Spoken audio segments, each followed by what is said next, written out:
Yes, digitisation. That's the topic for this week. What is it? What does it mean? What's it going to do?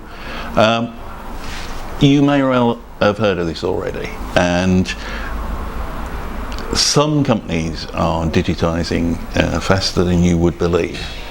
I was at a conference recently hosted by EPCA where a number of companies from various points in the chemical supply chain spoke about their experience of implementing digital technologies, and this could be anything from just using big data, cloud computing, Bitcoin, and predictive analytics.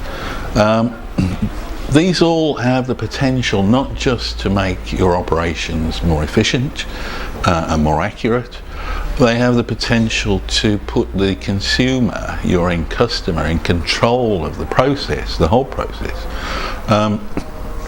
and to change the organisation out of all recognition. What companies are going to be encouraged to do by the mere availability of these ideas is look at how they make decisions. Who is driving the company? Is it a top-down direction, or is it a bottom-up, or right across the supply chain, including your suppliers, customers and competitors and service providers? There are plenty of examples of how companies are already being transformed, and I think a lot of people make the mistake of thinking it's just a simple, oh well, you know, we've got all this data, we can use it and we can just do things better. Well, no, it's not like that.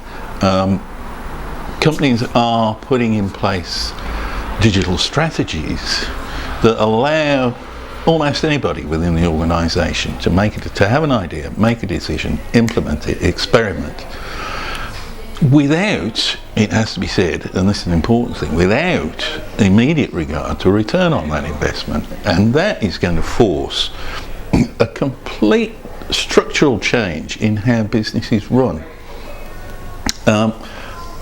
If you're in the business now, you need to be aware of this. You need to be looking at where you stand in that digitisation process. And you need to be looking over your shoulder, because it's not only your traditional competitors who are going to be taking part in this race, but also the big IT firms.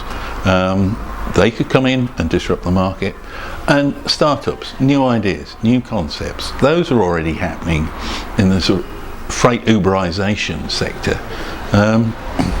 And it's going to go a long way further than that, and it's going to go very quickly.